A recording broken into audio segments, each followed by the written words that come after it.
பிலிப்பித் வட்ட போதகர் பாஸ்டர் பிரபாகரன் அவர்கள் வந்திருப்பது மிகுந்த சந்தோஷம். நம்முடைய ஸ்தாபனத்தின் மூலமாய் அனுப்பப்பட்ட முதல் 3 மிஷனரிகளில் அவர்களும் ஒருவர். அவர்கள் இந்த நாளிலே நம் மத்தியிலே வந்திருக்கிறார்கள். அந்த பகுதியில் கர்த்தர் அவர்களை கொண்டு போய் வல்லமையாய் பயன்படுத்தி வருகிறார். கர்த்தரால் எத்தனையோ பலவீனங்கள், எத்தனையோ நெருக்கங்கள், அதன் மத்தியில் இந்த ஊழியத்தை தொடர்ந்து செய்ய கர்த்தர் அவர்களை பலப்படுத்தி இருக்கிறார். இந்த நாளிலே அவர்கள் நம் மத்தியிலே வந்திருக்கிறார்கள். அவர்கள் கொஞ்ச நேரம் அந்த ஊழியத்தை குறித்து நம் மத்தியிலே பகிர்ந்து கொள்வார்கள். அதை கூடி வந்திருக்கிற உங்கள் அனைவருக்கும் என் அன்பையும் வாழ்த்துக்களையும் தெரிவித்துக் கொள்கிறேன். கர்த்தருடைய பரிசுத்த நாமத்துக்கு ஸ்தோத்திரம்.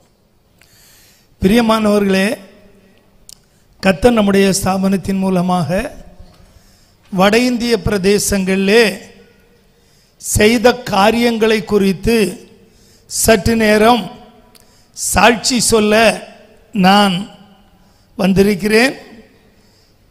1990க்கு முன்பாக, ஏறக்குறைய எதற்கு முன்பாக 8-10 வருடங்களுக்கு முன்பாக ஜெம்ஸ் என்ற நிறுவனத்திலே ஒரு ஊழியர் கருத்தரங்கிலே பேசும்படியாக முந்தைய தலைமை போதகர்கள் தாமஸ் பாஸ்டர் அவர்கள் அழைக்கப்பட்டிருந்தார்கள். அவர்கள் அங்கு சென்று அந்த ஊழியர் கருத்தரங்கிலே கர்த்தருடைய வார்த்தையை கொடுத்து திரும்பி வருகிற வேளையிலே அவர்களுக்கு ஒரு எண்ணம், அந்த வாரணாசி யூபியில் உள்ள கங்கை நதி ஓரத்திலே சென்று அந்த அங்குள்ள கேள்விப்பட்டவைகளை நான் காண வேண்டும் என்கிற எண்ணம் அவர்களுக்குள்ளே உண்டானது.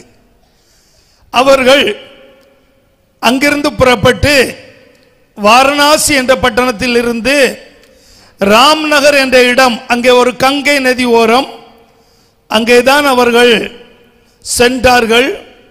அவர்கள் எப்படி கேள்விப்பட்டார்களோ அதைவிடவும் மிகவும் ஒரு பயங்கரமான நிலைமை அவர்கள் அங்கு காணவும் முடிந்தது.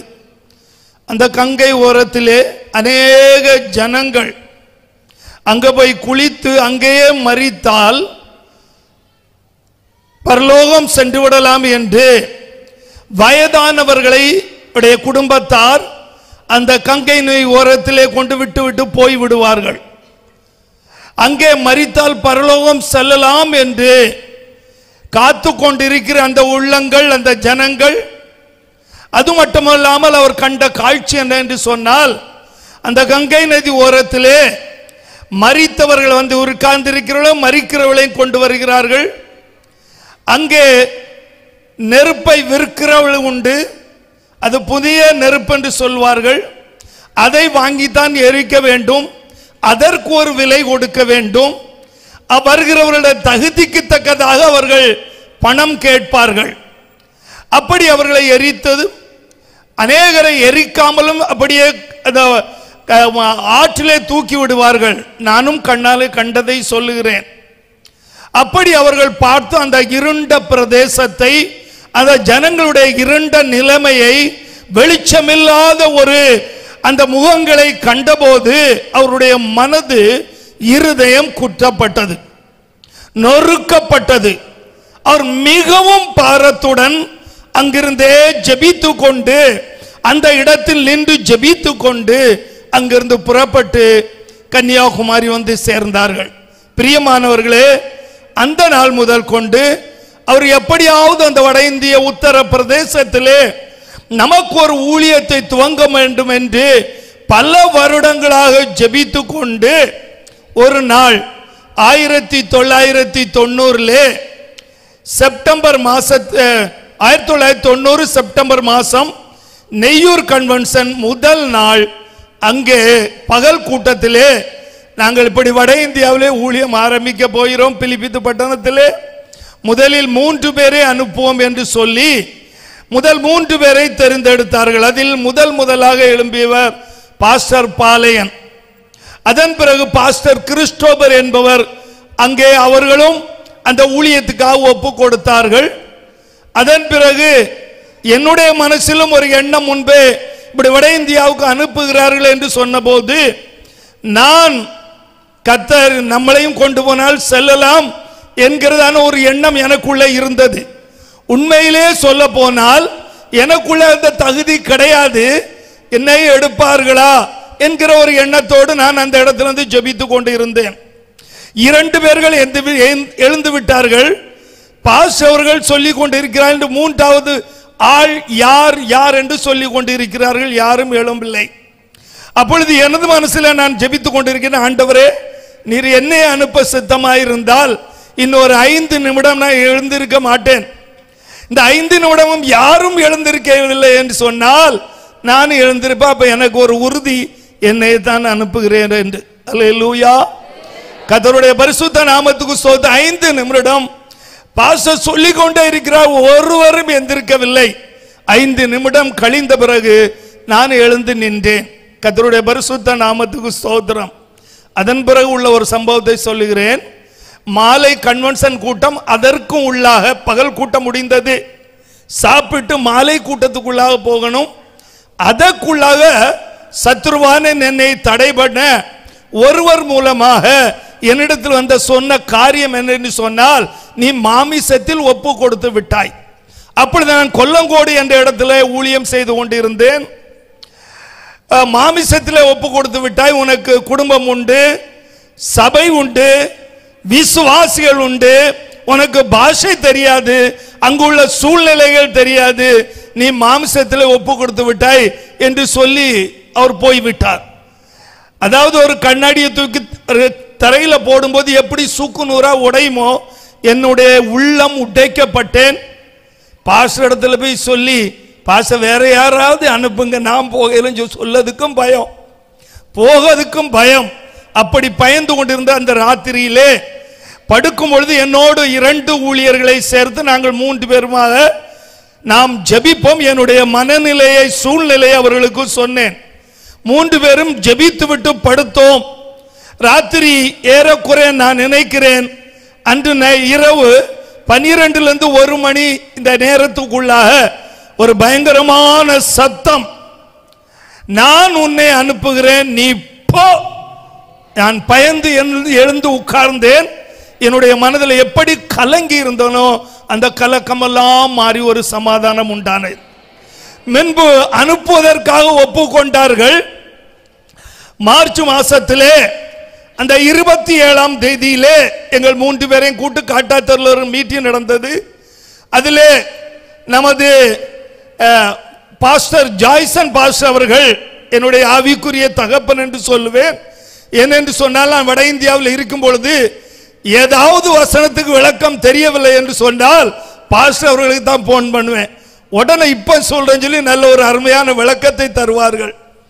ஆனபடினாலே எனக்கு அநேக ஆவிக்குரிய சத்தியங்களை கற்றுத்தந்த ஒரு ஆவிக்குரிய தகப்பன் என்று அவர்களை சொல்லுவேன். அவர்கள் ஒரு செய்தி கொடுத்தார்கள். தாவீது பெலிஸ்தருக்கு பயந்து இருக்கும்போது, அதாவது அந்த கிணற்றின் தண்ணீரை கொண்டு வர வேண்டும், 3 பேரை அனுப்பினார்கள் என்று மிக அருமையான ஒரு செய்தி கொடுத்து எங்கள் 3 பேரையும் அந்த திருவனந்தபுரம் வரை வந்து அவர்கள் அனுப்பி வைத்தார்கள் கண்ணீரோடு. எல்லாருடைய மனதில் என்ன என்று சொன்னால், வட இந்தியா எங்களுக்கு தெரியாது, அந்த பிலிப்பித் வட்டணம் எங்க இருக்கு என்று தெரியாது, அங்கு வாடகை வீடு எடுத்து தர ஒரு ஆள் எங்களுக்கு தெரியாது. அப்படிப்பட்டதான ஒரு சூழ்நிலையிலே நாங்கள் அங்கே கடந்து சென்றோம். கர்த்தருடைய பரிசுத்த நாமத்துக்கு ஸ்தோத்திரம். டெல்லியில் வந்து பாஸ்டர் ஜான்சன் என்பவர் அவர் எங்களை கூட்டிக் கொண்டு சென்று ஒரு வாடகைக்கு வீடு அமர்த்தி பிலிப்பித்திலே தந்தார்கள். பிரியமானவர்களை, நாங்கள் அன்று சரியாக இந்தி பேசிக்க தெரியாதபடினாலும், இந்தி எழுத்து தெரியாதபடினாலும் முதல்ல நாங்கள் அந்த இந்தி பைபிளை படிக்கவும் இந்தி சரியான முறையிலே கற்றுக்கொள்ளவும் நாங்கள் பல மாதங்களை செலவு செய்தோம். அந்த நாட்களில் கிராமங்களில் நாங்கள் கடந்து சென்றோம். கிராமமாக சென்று நாங்கள் சுற்றி பார்ப்பதும், கர்த்தருடைய சுவிசேஷ பிரதிகளை அவர்களுக்கு கொடுப்பதும். ஏனென்று சொன்னால், அவர்களுக்கு அதிகமான பேர்களுக்கு இந்தி படிக்க தெரியாது. அந்த நாட்களில் 1990 பல வருடங்கள், இப்பொழுது ஓரளவு பரவாயில்லை. அந்த யூபியிலே முன் நாட்களிலே யாரிடத்திலே நாம் கொண்டு சுவிசேஷ பிரதியை கொடுத்தாலும் அவர்கள் எங்களுக்கு வாசிக்க தெரியாது என்று தான் சொல்லுவார்கள். அப்படிப்பட்டதான ஒரு நிலைமை. எங்களுக்கும் சரியாக பாஷை தெரியாது. நாங்கள் புரிந்த படித்த தெரிந்த பாஷையிலே சில வார்த்தைகளை சொல்லுவோம். அது என்று சொன்னால், அங்கே புதிதாய் வருகிறவர்களே கிராமம் கிராமமாய் சென்று நாம் கைப்பிரதிகளை கொடுக்கும்போது அவர்கள் கூடி வருவார்கள். சிலருக்கு படிக்க தெரியும், அவர்கள் வாங்குவாங்க. சிலருக்கு படிக்க தெரியாது என்று சொல்லி விடுவார்கள். அப்பொழுது படிக்க தெரியாது என்று சொல்லுகிறவரிடத்திலே நாங்கள் என்ன செய்வோம் என்று சொன்னால், அவர்களுக்கு ஆண்டவரை பற்றி சொல்லுவோம். எப்படி சொல்றோம்? இயேசு கிறிஸ்து உங்களுக்கு சுகம் தருவார், இயேசு கிறிஸ்து சமாதானம் தருவார், இயேசு கிறிஸ்து உங்களுக்கு பாவத்தை மன்னிப்பார். இப்படி தெரிந்த வார்த்தைகள், எளிதான வார்த்தைகளை அவர்களுக்கு சொல்லுவோம். நாங்கள் சொல்லிவிட்டு அந்த பக்கம் போனா போதும், இன்னொருவர் அங்கே கடந்து வருவார். கடந்து வரும்போது அவர் நாங்கள் சொன்னவரிடத்திலே கேட்பார். அவர்கள் என்ன சொல்லுகிறாங்க கேட்பாங்க. அப்ப எங்ககிட்ட கேட்ட ஆளு அவர்கிட்ட சொல்லுவாரு, அது யாரோ ஒரு டாக்டர் பிலிப்பித்துல வந்திருக்கிறாரா, அங்க போனா சோகம் கிடைக்குமா, மருந்துக்கெல்லாம் பைசா கிடையாதான். இப்படிதான் சொல்லி கொடுப்பான். உண்மையிலே சொல்றேன், நாங்க காதால கேட்டது. அதிலும் விசேஷமா ஒரு வார்த்தையை சொல்லுறேன். ஒரு நாள் நாங்கள் ஒரு கிராமத்து வரப்பு வழியா நடந்து கொண்டிருக்க, ரெண்டு பக்கம் வயல், எதிர்த்தால ஒரு கிராமத்தில் நாங்கள் அடுத்த கிராமம் எங்க இருக்குது கேட்டு கேட்டு அடுத்தடுத்த கிராமங்கள்லாம் சுட்டுவோம். சுட்டி நடக்கும் போது ஒருவர் எதிர்த்தால வந்து கொண்டு இருந்தார். நான் தான் முன்னால போய்கிட்டு, எனக்கு பின்னால கொஞ்சம் பேர் வந்து கொண்டு இருக்கிறாங்க. அப்போ அவருக்கும் சுவிசேஷம் சொல்லுவோமே என்று சொல்லி நான் அவரிடத்துல கேட்டேன், இயேசு உங்களுக்கு தெரியுமான்னு கேட்டேன். இயேசுவா? எங்க கிராமத்தில் கிடையாது, அந்த கிராமத்தில் போய் கேட்டு பாருங்க என்று சொல்லுவாங்க. அல்லேலூயா. எங்களுக்கு ஒரு பெரிய பாரம் உண்டானது. ஆண்டவரே, உம்மை அறியாத இந்த இருண்ட ஜனங்களுக்கு எங்களை கொண்டு என்ன செய்ய முடியுமோ நீர் எங்களுக்கு கற்றுத்தார நாங்கள் அவர்களுக்கு அறிவிக்கிறோம் என்று சொன்னோம். அல்லேலூயா. முதலாக 1991 அந்த இடம் வாங்கப்பட்டது. 92 செப்டம்பர் மாதம் 25ஆம் தேதி அங்கே கன்னியாகுமரியிலிருந்து வந்த பாஸ்டர் செல் வந்து என்ன செய்தார் என்று சொன்னார்கள். முதல் ஊழியர் கூட்டத்தை வைத்து அந்த ஊழியர் கூட்டத்தை அன்றைக்கு சபை பிரதிஷ்டை நடந்தது. அன்றைக்கு அந்த பிலிப்பித்து ஊழியத்தை பட்டணத்தை என் கையில் தந்தார்கள். அந்த ஊழியத்திலே நியமித்தார்கள். கர்த்தருடைய பரிசுத்த நாமத்துக்கு ஸ்தோத்திரம்.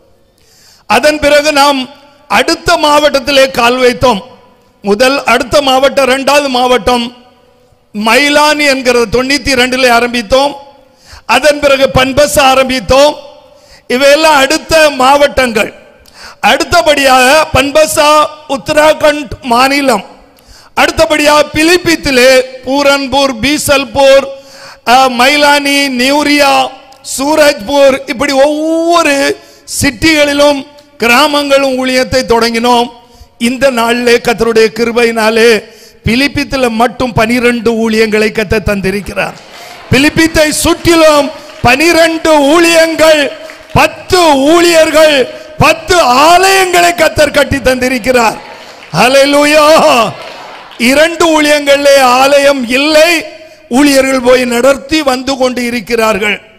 அதன்படியாக பரேலி மாவட்டத்திலே நவாப்கஞ்ச் என்கிற இடத்திலே தொடங்கினோம். அப்படி படிப்படியாக கர்த்தருடைய பரிசுத்த நாமத்துக்கு ஸ்தோத்திரம் உண்டாவதாக. அதாவது இன்றைய நிலவரப்படி யூபியிலே ஏறக்குறைய 24 கோடி ஜனங்கள் இருக்கிறார்கள். ஹல்லேலூயா. நம்முடைய தரிசனம் என்ன என்று சொன்னால், யூபியில 75 மாவட்டங்கள், இந்தியாவிலேயே ஜனத்தொகை பெருத்த மாவட்டங்கள் அதிகமான ஒரு மாநிலம் உண்டு என்று சொன்னால் அது உத்தரப்பிரதேச மாநிலம் தான். ஆனபடினால் நம்முடைய ஸ்தாபனத்தின் தரிசனத்தின்படி அந்த 75 மாவட்டங்களிலும் நாம் ஊழியம் ஆரம்பிக்க வேண்டும் என்று நாம் முயற்சி செய்தோம். இன்றைய நிலவரப்படி பிரியமானவர்களே 36 மாவட்டங்களில் நமக்கு ஊழியத்தை தந்து விட்டார். ஹல்லேலூயா. இன்னும் பாக்கியுள்ள மாநிலங்களிலும் மாவட்டத்திலும் நமக்கு ஊழியம் தர வேண்டும். அது மட்டுமல்லாம நாம யூபியில் இருந்த அதன் பிறகு அடுத்த மாநிலங்களுக்கு கால் வைக்க தொடங்கினோம். அதன் பிறகு உத்தராகண்டுக்கு பிறகு ஜார்க்கண்ட் மாநிலத்திலே தொடங்கினோம். ஜார்க்கண்ட்ல இருந்து பீகாரிலே தொடங்கினோம். பீகார்ல நேர வெஸ்ட் பெங்கால், அதன் பிறகு ஒடிசா, இப்படி ஒவ்வொரு மாநிலமாக தொடங்கி கடைசியிலே நாம் அசாம் பகுதிக்கு சென்றோம். அசாம் பகுதிக்கு செல்லும் போது எனக்கு ஒரு பயம் என்ன என்று சொன்னால், நாம துவங்க இருந்த இடம், அங்க ஒரு பிலிப்பித்து விசுவாசி அவர் ஏர்போர்ஸ்ல இருக்கிறார். அந்த இடத்துல ஊழியம் துவங்கலாம் என்று சொன்னால் நான் கேள்விப்பட்டிருக்கிறேன். தீவிரவாதிகள் உற்பத்தி ஆகிற இடம் தான் அந்த டும்டுமா என்கிறதான இடம். முதலாக அங்கு சென்று ஒருவர் எங்களுக்கு அறிமுகமானார். அவரும் ஒரு பாஸ்டர். அந்த இடத்துல 3 நாள் தங்கி இருந்து வாடகை வீடு அமர்த்தி நம்முடைய ஊழியர்களை சென்று அந்த இடத்துல ஊழியம் தொடங்கினோம். பாஸ்டர் ஜான் அவர்கள் இந்த நாளில் அவர் சர்க்கிள் பாஸ்டர் அந்த இடத்துல இருக்கிறார். அங்கிருந்து நாகாலாந்து, கர்த்தருடைய திரிபுரா, இந்த இடங்கள்லாம் கர்த்தர் நமக்கு ஊழியத்தை தந்திருக்கிறார். அருணாச்சல் பிரதேசம், அந்தமான்ல இருந்து வட இந்தியா முழுவதும் என்று சொல்ல போனால் நமக்கு மிசோரம், மணிப்பூர்ல துவங்கி இருந்தோம். அங்கே பிரச்சனைகள் வந்து உங்களுக்கு தெரியும், பயங்கரமான பிரச்சனை வந்தபடியால் இந்த ஊழியர் திரும்ப வந்தார். இப்பொழுது அந்த மணிப்பூரில் தொடங்க வேண்டும், மிசோரமிலும் அந்த பகுதியிலே தொடங்க வேண்டும். இந்த பகுதியிலே லடாக் கிருபையினாலே யாரும் தெரியாமல் பாஷை புரியாமல் சென்ற கர்த்தருடைய கிருபையினாலே கர்த்தர் ஒன்றும் தெரியாதவர்களாய் எங்களை கொண்டு இந்த வடமாநிலம் முழுவதும் ஊழியத்தை துவங்க கிருபை தந்தார். ஹல்லேலூயா. பாருங்க, 1, 2, 3 மாநிலங்களை தவிர வட இந்தியா முழுவதும் செல்லவும் கர்த்தருடைய கிருபையினாலே அடியேன் ஒவ்வொரு மாநிலமாக கடந்து செல்ல. போன வருடம் கூட ஒடிசா சென்று, அங்கிருந்து சத்தீஸ்கர் சென்று, அங்கிருந்து கல்கத்தா, வெஸ்ட் பெங்கால் வந்து, வெஸ்ட் பெங்கால் வந்து ஜார்க்கண்ட் போய், ஜார்க்கண்ட் வந்து பீகார் போய், பீகார்ல இருந்து இன்னொரு இடத்துக்கு வந்து ட்ரெயின் பிடித்து பரேலி சென்று, பரேலிருந்து சொந்த இடமான பிலிப்பித்துக்கு செல்ல கிருபை தந்தார். இப்படி எங்களுடைய பலவீனங்களும் கர்த்தர் எங்களை கூட நடத்துகிறார். நான் இந்த இடத்துல கூட வந்து இருக்கும் பொழுது உங்களை எல்லாம் பார்க்கும் பொழுது அடியானே தகுதி இல்லாத என்னையும் உம்முடைய தகுதியினால் இந்த இடத்துல கொண்டு வந்திருக்கிறீரப்பா. ஹல்லேலூயா, ஹல்லேலூயா. கர்த்தருடைய பரிசுத்த நான் இதை செய்வதற்கு நாங்கள் எந்த தகுதியும் உடையவர்கள் அல்ல. என்னோடு வந்த அருமையான என்னுடைய மூத்த பாஸ்டர்ஸ், பாஸ்டர் பாலேன் அவர்களும் பாஸ்டர் கிறிஸ்டோபர் அவர்களும் இந்த நாளில் தேவ சமூகத்தில் இருக்கிறார்கள். பரலோகம் சென்று விட்டார்கள். அடியனை கர்த்தர் இன்னமும் உயிரோடு வைத்திருக்கிறார் என்று சொன்னால், என்னுடைய ஜீவன் இருக்கிற வரை இன்னும் செய்ய வேண்டிய வேலைகள் என்னுடைய மனதில் பிலிப்பித்து மாவட்டம் கன்னியாகுமரி மாவட்டத்தை போல மாற வேண்டும்.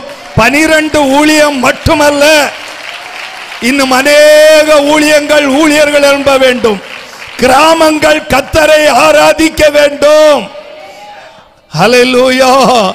கர்த்தருடைய பரிசுத்த நாமத்தின் நோக்கத்தோடு அந்த இடத்துல நாங்கள் ஊழியம் செய்து வந்து கொண்டு இருக்கிறோம், போகிறோம். பாருங்க, சூடு சமயத்தில் பயங்கரமான சூடு, அனல் காற்று வீசும். குளிர் சமயத்தில் இந்த நம்முடைய இந்த ஆலயத்தின் பின்பகுதி கூட தெரியாது, அந்த அளவுக்கு பனி வெளியில மூடி இருக்கும்.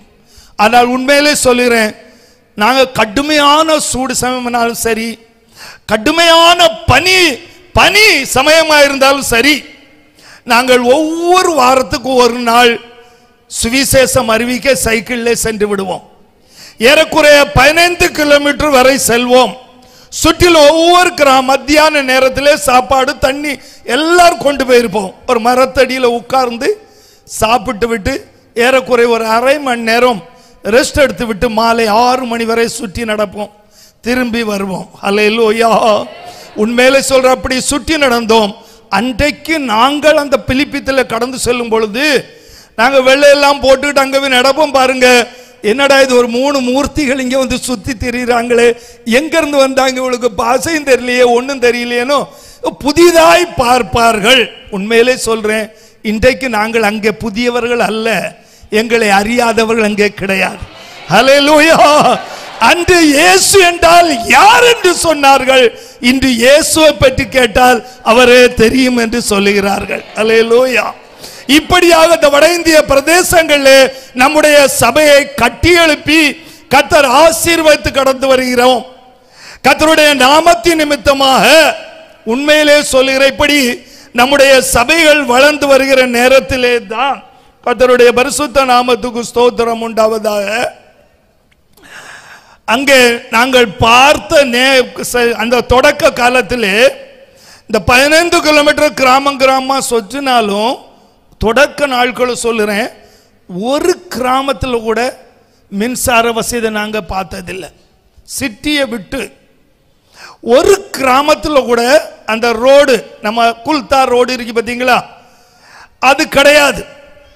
ஒரு கிராமத்தில் கூட அதாவது தண்ணி வசதி, அதாவது குழாய் பைப்பு தண்ணி வசதி கிடையாது. அடிபம்பு தான் அவங்க சொந்தமா. ஏன்னா அங்க சுற்றிலும் நதிகள் ஓடுகிறபடினாலே 15 அடியிலிருந்து 25 அடி 30 அடிக்குள்ளாக அடிபம்பு வைப்பார். சின்னதாட்டு ஒரு அடிபம்பு வைப்பாங்க.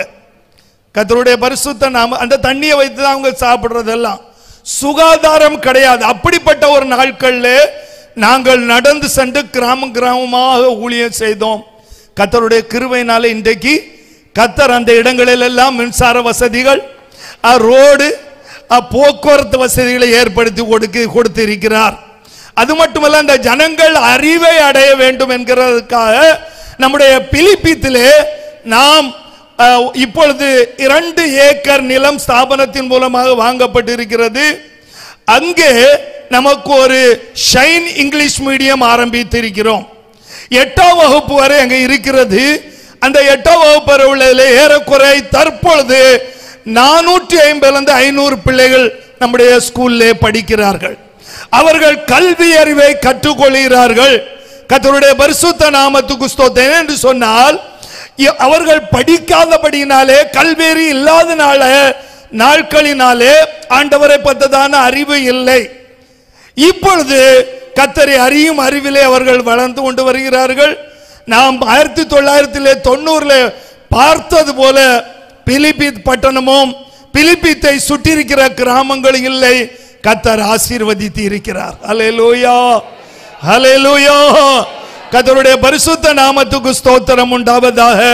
பிரியமானவர்களே, கர்த்தர் கிரியை செய்து கொண்டிருக்கிறார். கிரியை செய்வது மட்டுமல்ல, அநேக கட்டில் உள்ள ஜனங்களை கர்த்தர் கொண்டு வருகிறார். ஒரு சில சாட்சிகளை மட்டும் நான் சொல்ல விரும்புகிறேன். அநேகரை கர்த்தர் கொண்டு வந்தார். அநேகர் என்று சொன்னால் ஏறக்குறைய கர்த்தருடைய பரிசுத்த வந்து நம்முடைய சபையில் வருகிற எல்லாருமே மிகவும் கஷ்டப்பட்ட வயல் வேலை செய்கிற தொழிலாளிகள், கூலிகள், இப்படிப்பட்டதான பேர், நிறைய பேர் அவர்கள் கட்டுகளிலிருந்து விடுதலை அடைந்திருக்கிறார்கள். அவர்களிடத்தில் வயல்கள் உண்டு. நாம சில வீடுகளுக்கு கடந்து சொல்வோம். அந்த வீடு, நான் உண்மையிலே சொல்றேன், இந்த வீடுகள்லாம் அந்த புல் கூரையினால போடப்பட்ட வீடுகளா தான் 90% இருக்கு. நாம பார்த்ததுல ஏதாவது ஒரு மட்டு போட்ட வீடு, அதாவது காங்கிரீட் வீடு இருந்தா ஏதாவது ஒன்று தான் பார்க்க முடியும். நாங்கள் துவக்க காலத்தில் ஒரு சகோதரர் இருந்தார். அவர் பேர் முன்னாள். அவருக்கு கர்த்தர் சுகம் கொடுத்தார். அவருடைய வீட்டில் கடந்து செல்ல வேண்டும் என்று கிராமத்திலே கடந்து சென்றோம். உண்மையிலே சொல்றேன், அவருடைய வீடு பார்த்தா எனக்கு ஆச்சரியமா இருந்து. இவ்வளவுதான் அந்த வாசல். முதல் அவர் வீடுக்கு கடந்து செல்லும் பொழுது இப்படித்தான் உள்ளுக்கு இப்படி தான் போய் உள்ளால போகணும். தரையை பார்த்தா எல்லாமே இந்த களிமண் தர ஈரமா இருக்குது. ஒரு கம்பு இந்த பக்கத்துல இருந்து அந்த முக்குக்கு கொடுத்திருக்கிறாங்க.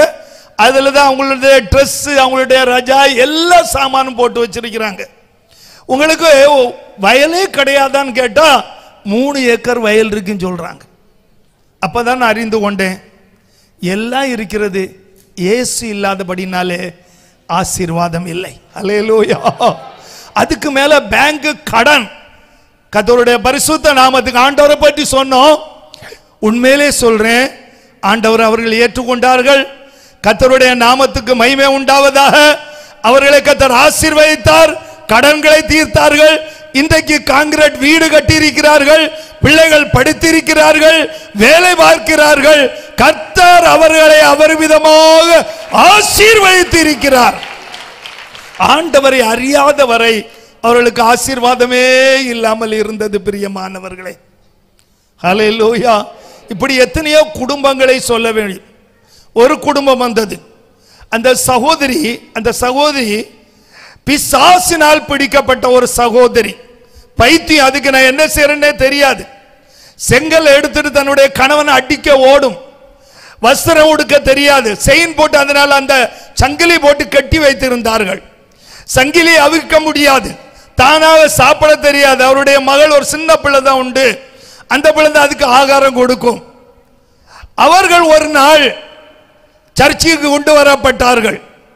வந்து போது பார்த்தோம் பாருங்க, சரீரம் ஃபுல்லா கயிறு கட்டு, தாவீதுன்னு சொல்லுவாங்க, அங்க அந்த இது கட்டி இருப்பாங்க மந்திரவாதம் செய்த கயிறுகளினால.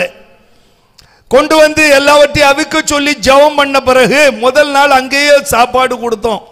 சாப்பிட்டுக்கிட்டு சொன்னாங்க, இன்றைக்கு தான் நான் சாப்பிட்டது மாதிரியே தெரியுது. பயங்கரமான பிசாசு. கர்த்தர் விடுதலை கொடுத்தார். விடுதலை கொடுத்த உடனே அவருடைய கணவன் அதன் பிறகு சொன்ன, இப்ப நம்ம சுகமாயாச்சு, சர்ச்சுக்கு போக கூடாது. சோதரி இல்ல, நாங்க தான் போகணும் வந்தது. புருஷன் சொன்னா, நீ நம்முடைய தெய்வங்களை தான் வணங்கணும், இல்லைன்னா நான் உன்னை விட்டுருவேன். அது சொல்லிச்சு, இயேசு எனக்கு சுகம் தந்திருக்கிறான், நான் இயேசு இடத்துல தான் போவேன் சொன்னா, அவனுடைய கண்கள் திறக்கப்படவில்லை. கடைசியில் இயேசுவை நீ வணங்கினேன் என்று சொன்னால் நான் உன்னை தள்ளி விடுவேன் என்று சொன்னார். இது சொல்லுது, நான் திரும்பியும் போய் பிசாசு என்னை பிடித்து நான் பைத்தியக்காரியாக மாற விரும்பவில்லை, நான் இயேசுவை தான் வணங்குவேன், நீங்களும் வேணும் எனக்கு இயேசுவன். அவர் சொன்னா, ஒன்ல நீ நான் வேண்டையான்ட்டு வா, இல்லைன்னு சொன்னா நீ இயேசு இடத்துல போ, உன்னை தள்ளி விடு, வேற திருமணம் பண்ணிக்கிட்டோன்னு சொல்லு சொல்லிச்சு. நான் இயேசுவை விட மாட்டேன். வேற திருமணம் பண்ணிக்கிட்டார். பாருங்க, காட்டுல சென்று விறகு பறகி 2 பிள்ளைகளை, பெண் பிள்ளைகள், ஒரு சின்ன பிள்ளை ஒரு பெரிய பிள்ளை வளர்த்து இன்றைக்கு வரைக்கும் ஆண்டவர்ல நிலைத்திருக்கிறார்கள். ஹல்லேலூயா, கர்த்தருடைய பரிசுத்த நாமத்துக்கு ஸ்தோத்திரம். முக்கியமாக இன்னொரு சாட்சி கூட சொல்றேன். பிலிப்பித்து பட்டணத்தில் உள்ள ஒரு குடும்பம், அவருடைய பேர் ஆகாஷ், அவருடைய மனைவி பேர் அஞ்சலி. அவர்களுக்கு ஒரு பெண் பிள்ளை பிறந்தது. குடும்பத்தில் பிசாசு பயங்கரமான போராட்டம். அந்த சகோதரியிடத்துல காதுல ஒரு ஆள் பேசுற மாதிரி வந்து பேசும். அந்த சகோதரி தன்னுடைய படுக்கையில படுத்திருக்கும் பொழுது அது பக்கத்தில் வந்து உட்கார்ந்து இருக்கும். அதாவது, நான் இன்னும் உங்க வீட்டில் செய்ய போறேன், இப்படி செய்வேன், அதே போல இந்த குடும்பத்தில் நடக்கும். ஒரு வாரத்தில் 3 நாள் அவங்க மயக்கம் போட்டு விழுந்து ஹாஸ்பிட்டல்ல அட்மிட் பண்ணுவாங்க. கடைசியில் அவங்களுக்கு பெண் குழந்தை பிறந்தது. பிறந்த உடனே ஒரு சில நாட்கள்ல அந்த பிசாசு சொல்லிச்சு, அந்த பிள்ளையுடைய தலையை திருப்பிடணும். 3ஆம் நாள் அந்த பிள்ளையுடைய தலை அப்படி திரும்பிருச்சு. அதுக்கும் பிறகு ஒரு வாரம் கழிச்சு சொல்லிச்சு, இன்னும் 3 நாள்ல நான் இந்த பிள்ளைய கொன்னுருவணும். 3ஆவது நாள் அந்த பிள்ளை பயங்கரமான மரிக்கும் தருவாயில போயிடுச்சு. ஹாஸ்பிட்டல் அட்மிட் பண்ணாங்க. டாக்டர் முடியான்னு சொல்லவும் இறந்து போச்சு. கொண்டு அடக்கம் பண்ணாங்க. எத்தனையோ மந்திரவாதிகள் எங்கெல்லாம், எத்தனை கோயில்களுக்கு போக முடியுமோ அங்கெல்லாம் போயிருந்தாங்க, விடுதலை கிடைக்கவே இல்லை. கடைசியில எல்லாரும் சொன்னாங்க, இப்படி ஒரு மந்திரவாதி இருக்கிறார், அவர் பேர் பகத். இந்த பகத்திட்ட போனா இதுவரைக்கும் சுகமாகாத பிசாசே கிடையாது என்று சொன்ன உடனே அவருக்கு சந்தோஷம். எத்தனையோ பேரை பார்த்தாச்சு, நாங்க முடியாம தான் இருக்கிறோம். சரி, நீங்க சொல்றதுனால கடைசி அந்த மந்திரவாதியை சென்று பார்க்கிறோம். இவர் போயிருக்கிறார். மனைவியை கூட்டிட்டு போகையில ஏதோ கொஞ்சம் நம்பிக்கையில போயிட்டார். போய் அந்த பகத்தை பார்த்து, அந்த மந்திரவாதியை பார்த்து எல்லாவற்றையும் இவர் தெளிவா சொன்னார்.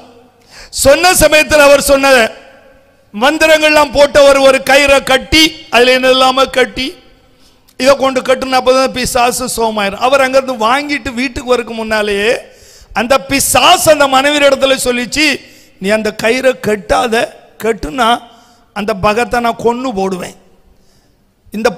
இந்த சகோதரி பயந்துருச்சு அஞ்சலி. அவர் ஆகாஷ் அவருடைய கணவன் அந்த இதை வாங்கி கொண்டு மனைவி இடத்துல வந்த போது இந்த சகோதரி சொன்ன காரியம் என்று சொன்னால், அந்த பிசாசு என்கிட்ட வந்து சொல்லிச்சுதுங்க, இதை கட்டுனா அந்த மந்திரவாதியை கொண்டு போடும் சொல்லி 2 பேருமே பயந்துட்டாங்க. அடுத்த நாள் போய் அந்த மந்திரவாதியை பார்க்கும்போது பெரிய மந்திரவாதி, அவரிடத்துல போய் சோகமானதே கிடையாது அப்படிதான் சொல்றாங்க எல்லாரும். இவர் திரும்ப போய் அடுத்த நாள் அவரிடத்துல சொல்லவும் அந்த பிசாசு வந்து இப்படி சொல்லுதுங்க, எப்படி நாங்க கட்டவா வேண்டாம். அவருக்கு பயங்கர கோபம் வந்துட்டு, அப்படி ஒரு பிசாசு இருக்குதா, என்ன மிஞ்சி இருக்குதான்னு திட்டி எடுத்து திரும்ப மந்திரம் எல்லாம் போட்டு இதை கொண்டு கட்டு, பாத பிசாசு ஓடுதான் பார். தைரியமா வந்துட்டார். அப்ப இந்த பிசாசு என்னை ஓடிரும். கொண்டு வந்த ஒரு மனைவி கையில ஈவினிங்ல கட்டுனது தான். அது வரைக்கும் பிசாசு ஒன்றுமே சொல்ல இல்லை. கட்டிட்டு இவங்க எல்லாம் படுத்தாச்சு. காலையில் எந்திரிச்சு அவங்களுக்கு நியூஸ் வருது, அந்த மந்திரவாதி செத்து போனான். அப்ப இவர் சொன்ன ஒரு வார்த்தை, நான் முக்கியமா சொல்ற இந்த வார்த்தையை தான் சொல்ல வரேன்.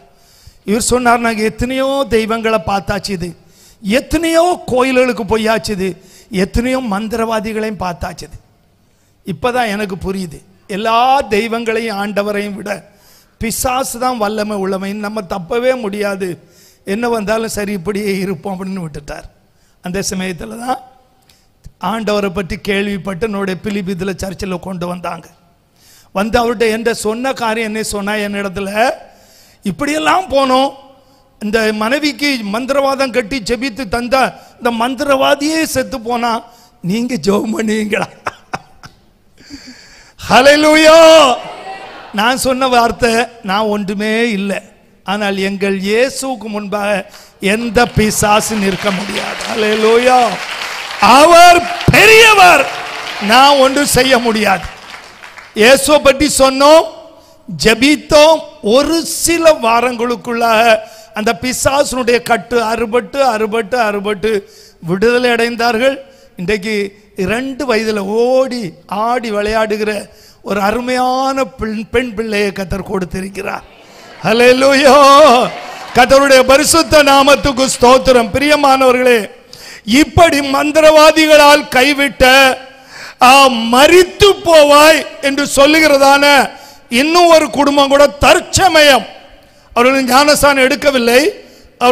அவருடைய கணவன் பேர் மோனு, அந்த சௌர பேர் சிவானி. அவர்கள் எங்கெல்லாம் போனாங்களோ, அம்மா உனக்கு ஜெபமணி அங்கே விட்டுருவோம் மந்திரவாதம் போட்டு, ஆனால் அந்த பிசாசு ஒன்னே கொண்டுரும், நீ பிழைக்கவே முடியாது. இன்றைக்கும் உயிரோடு இருக்கிறார்கள். ஹல்லேலூயா. கர்த்தருடைய பரிசுத்த நாமத்துக்கு ஸ்தோத்திரம். பிரியமானவர்களே, கர்த்தர் அந்த இடத்துல கொண்டு செய். இன்னும் எத்தனையோ இடங்கள் ஆண்டவரை அறியாத ஆலயங்கள் இல்லாத இடங்கள் உண்டு.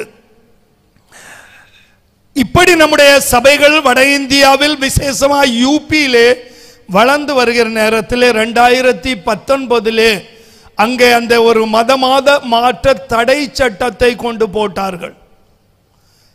யாரும் கிறிஸ்துவை ஏற்றுக்கொள்ள முடியாது, ஞானஸ்தானம் எடுக்க முடியாது. எடுக்கிறதா இருந்தால் கலெக்டர் இடத்துல போய் அனுமதி வாங்கணும், கொடுக்கிறவரும் போய் கலெக்டருக்கு மனு கொடுக்கணும், நான் இந்த தேதியில இந்த இடத்துல இந்த ஆளுக்கு ஞானஸ்தானம் கொடுக்கிறேன் என்று சொன்னால் அங்க சுவிசேஷ எதிர்ப்பாளர்கள் பெருகி இருக்கிறார்கள். கிராமங்களுக்கு இப்ப போக முடியாது. அந்த நாட்கள்ல கிராமமாய் அலைந்தோம்.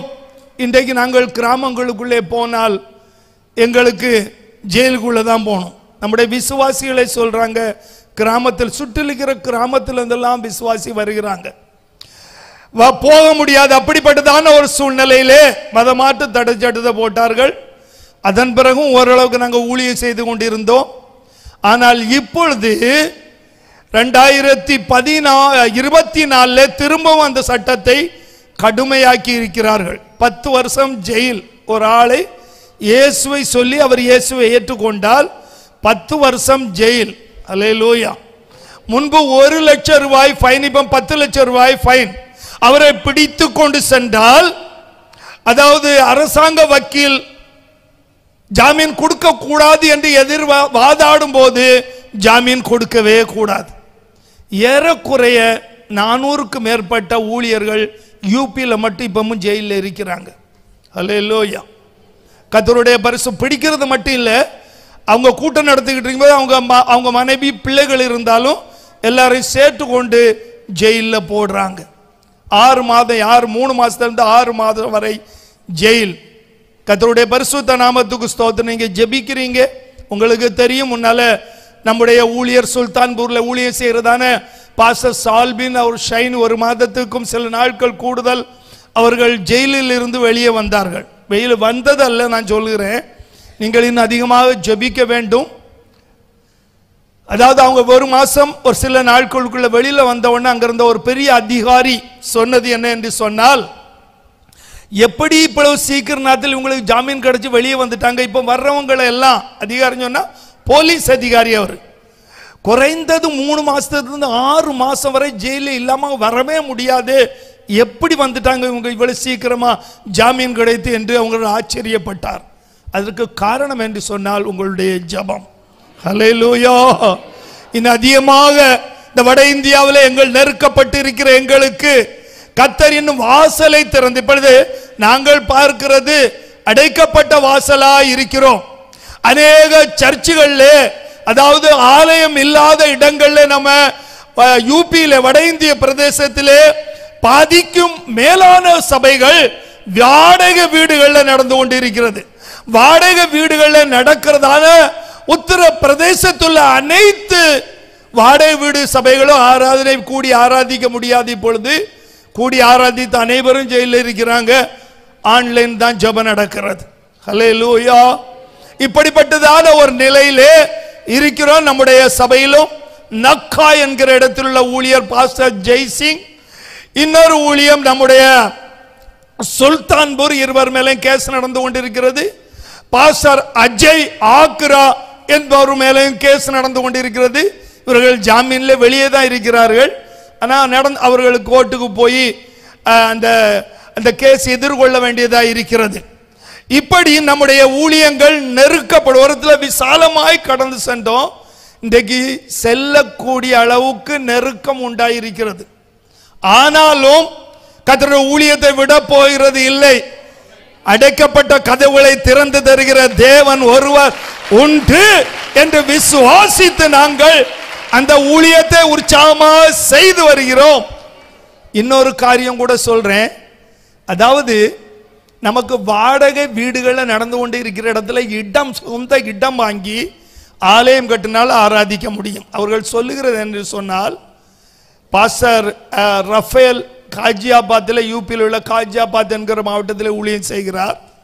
அவர் வீட்டில் ஆராதித்து கொண்டு இருக்கும் பொழுது போலீஸ் வந்து ஆராதனை நிறுத்தி அவர்களை கூப்பிட்டார்கள். அவர்கள் ஆராதனை முடித்து விட்டு போய் அவர்கள் அங்கே போலீஸை சேர்ந்து பேசும்போது சொன்ன, நீங்கள் வாடகை வீட்டில் நடத்துகிறீர்கள், நடத்தக்கூடாது, இனி நடத்தினால் பிடித்து ஜெயிலில் போடுவோம். சொந்த இடம் வாங்கி ஆலயம் கட்டுங்கள், இல்லாமல் நீங்கள் ஆராதனை நடத்தக்கூடாது என்று சொல்லி அவர் அந்த வீட்டையே காலி பண்ணி வேற ஒரு வீட்டில் போய் ஒரு கிறிஸ்தவ ஸ்கூல்ல தெரியாமல் ஆராதனை நடத்தி கொண்டு இருக்கிறார். பிரியமானவர்களே, இந்த காரியங்களுக்காக ஜெபியுங்கள். வட இந்திய பிரதேசங்களில் வாடகைக்கு நடக்கிற வீடுகளில் இடங்கள் வாங்கி ஒரு ஆலயம் கட்ட வேண்டும். அது மட்டுமல்ல, கர்த்தருடைய பரிசுத்த நாமத்துக்கு ஸ்தோத்திரம். முன்பு தென்னிந்தியாவிலிருந்து அநேக ஊழியர்கள் எழும்பி சென்றோம். ஹல்லேலூயா. இன்றைக்கு தென்னிந்தியாவிலிருந்து எழும்பி வருகிற ஊழியர்கள் மிகவும் குறைந்து விட்டார்கள். இல்லை என்றுதான் சொல்ல வேண்டும். இந்த நாட்களில் வட இந்தியாவிலிருந்து பிலிப்பித்தில் ஒரு பைபிள் ஸ்கூல் வச்சிருக்கிறோம்.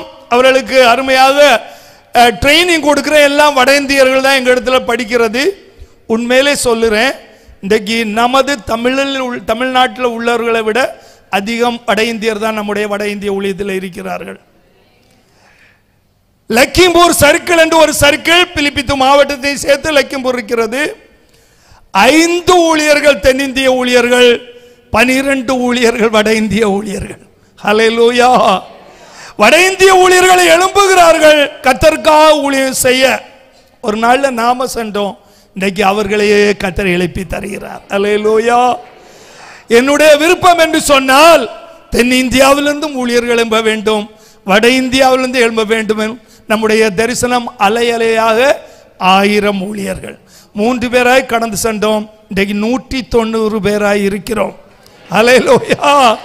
இது போதாது, இன்னமும் எழும்ப வேண்டும். ஊழியத்துக்கு ஒப்பு கொடுத்த சகோதர சகோதரிகளா யாராய் இருந்தாலும் அவர்கள் வட இந்தியாவுக்கு கடந்து வரலாம், இந்தி படித்து கொடுக்கலாம், இடங்களில் ஊழியங்களை துவங்கி வைக்கலாம். இன்றைக்கு நிறைய கிளை ஊழியங்கள் தொடங்கி இருக்கிறோம்.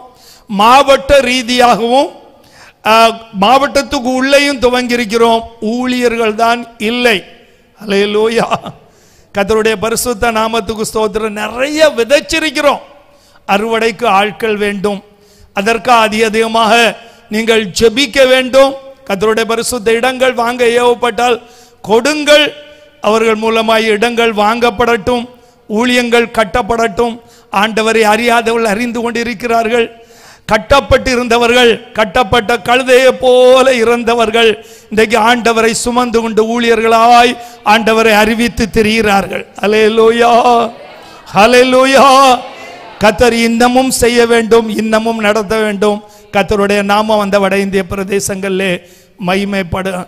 ஜெபியுங்கள், கர்த்தர் உங்களை ஆசீர்வதிப்பார். வட இந்திய ஊழியங்களை, உங்களுடைய ஜெபங்களை கேட்டு ஆசீர்வதிப்பார். இந்த நல்ல சந்தர்ப்பத்தை தந்த கர்த்தரை நன்றியோடு ஸ்தோத்திரித்து நன்றி சொல்லி என்னுடைய வார்த்தையை சுருக்குகிறேன். ஆமென்.